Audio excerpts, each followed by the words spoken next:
Selamat sore pemirsa, Berita Nusantara kembali menyapa Anda pada hari ini. Sejumlah berita aktual akan kami sajikan untuk Anda. Bersama saya Indah Cahya, inilah Berita Nusantara selengkapnya.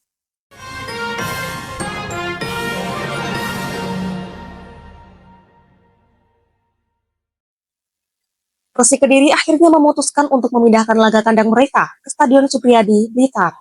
Keputusan ini diambil setelah Stadion Brawijaya Kediri dinilai kurang layak menggelar pertandingan Liga 1 Indonesia.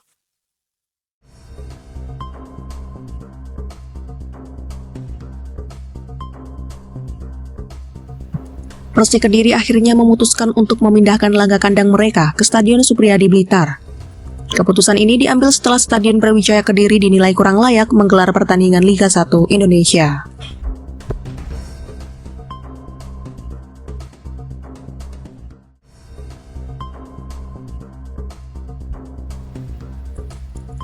Ketua Panitia Pelaksana versi Kediri, Triwidodo menjelaskan bahwa Stadion Brawijaya mengalami banyak kendala, mulai dari penerangan lampu yang kurang memadai hingga fasilitas yang belum sesuai standar. Hujan deras yang sempat mengguyur beberapa waktu lalu juga membuat lapangan tergenang air, sehingga pertandingan menjadi terhambat. Akibatnya, manajemen Persik Kediri mendapat teguran dari Panitia Pelaksana.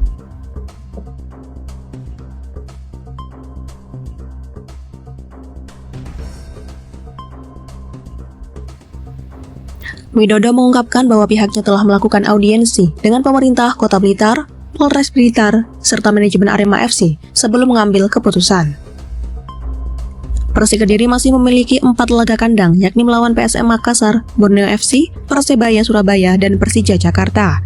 Namun laga melawan Persebaya tampaknya tidak bisa digelar di Blitar karena alasan keamanan. Demikian laporan, Nisa Java TV melaporkan. Berita selanjutnya pemirsa, warga Talun Kabupaten Blitar dikejutkan dengan aksi pencurian padi di salah satu sawah milik warga setempat. Kejadian ini diduga terjadi pada malam hari dan baru diketahui oleh petani keesokan paginya pada 7 Maret 2025.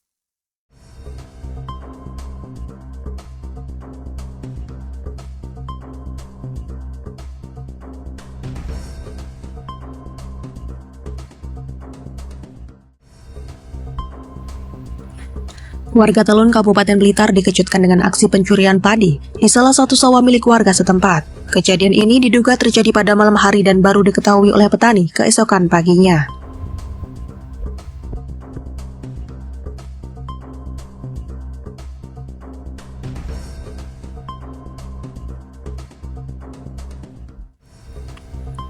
Informasi mengenai pencurian ini pertama kali viral setelah diunggah di salah satu akun Instagram Info Blitar pada 7 Maret 2025.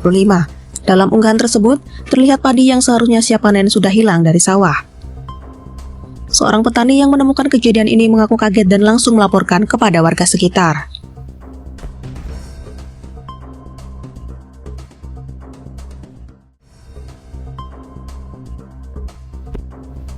Hingga saat ini pihak berwenang belum memberikan keterangan resmi terkait peristiwa tersebut. Warga berharap kasus ini segera diusut agar kejadian serupa tidak terulang. Demikian laporan, Nisa Java TV melaporkan.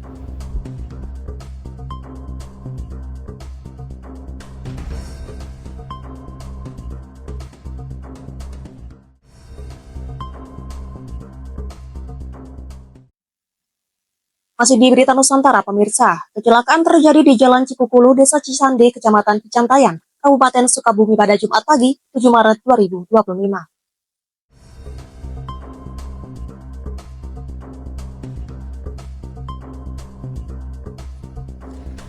Kecelakaan terjadi di Jalan Cikukulu, Desa Cisande, Kecamatan Cicantayan, Kabupaten Sukabumi, pada Jumat pagi 7 Maret 2025. Peristiwa ini sempat menyebabkan kemacetan. Terdapat sejumlah kejadian di dua lokasi berbeda yang memperparah arus lalu lintas.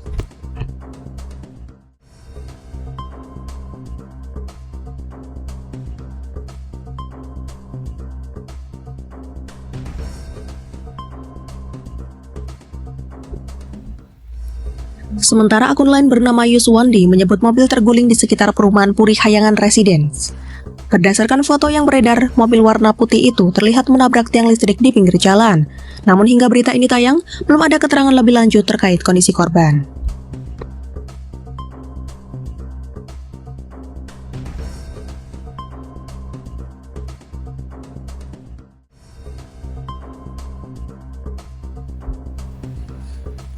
Salah satu yang menjadi sorotan adalah tergulingnya mobil Toyota Calya nomor polisi F1194TY. Kejadian ini menarik perhatian warganet yang kemudian membagikannya di media sosial. Demikian laporan, Java TV melaporkan.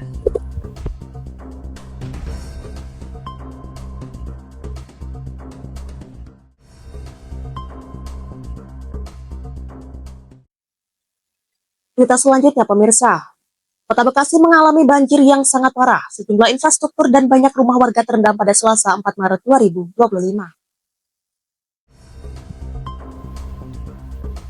Kota Bekasi mengalami banjir yang sangat parah. Sejumlah infrastruktur dan banyak rumah warga terendam pada Selasa 4 Maret 2025.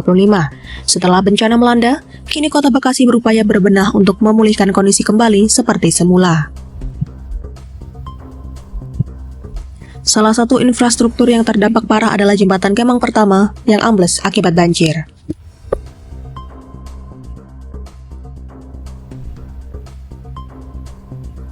Menteri Koordinator Bidang Infrastruktur dan Pembangunan Kewilayahan Agus Harimurti Yudhoyono (AHY) meminta bantuan dari Satuan Zeni TNI Angkatan Darat untuk melakukan perbaikan. Ia juga meminta 100 orang personel TNI AD dikerahkan untuk membantu penanganan bencana tersebut.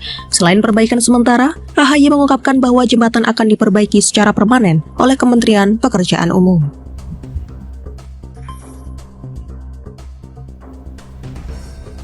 Namun hingga saat ini belum ada target waktu kapan perbaikan tersebut dapat rampung. Wali Kota Bekasi Tri Ardianto menambahkan, Batalion Zeni Tempur akan membangun jembatan Bailey sebagai solusi untuk menggantikan jembatan Kemang Pratama yang ambles.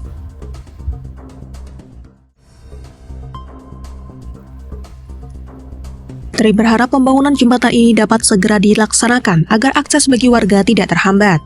Di tengah upaya pemulihan, Kepala Badan Nasional Penanggulangan Bencana (BNPB) Suharyanto memastikan bahwa layanan dasar seperti listrik dan air di daerah terdampak banjir sudah kembali berfungsi.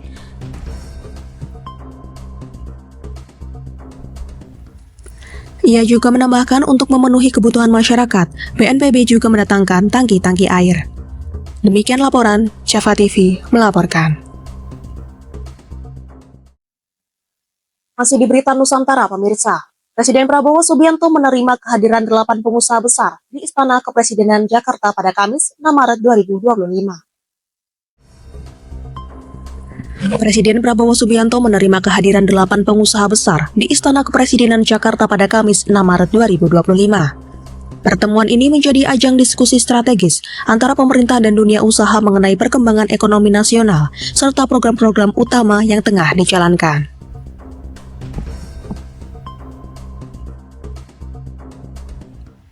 Delapan pengusaha yang hadir dalam pertemuan tersebut berasal dari berbagai sektor industri, di antaranya Antoni Salim, Sugianto Kusuma, Prajogo Pangestu, Boy Thohir, Franky Wijaya, Dato Sri Tahir, James Riyadi, dan Tommy Winata. Masing-masing memiliki latar belakang bisnis yang berbeda, mulai dari sektor pangan, properti, energi, keuangan, hingga manufaktur.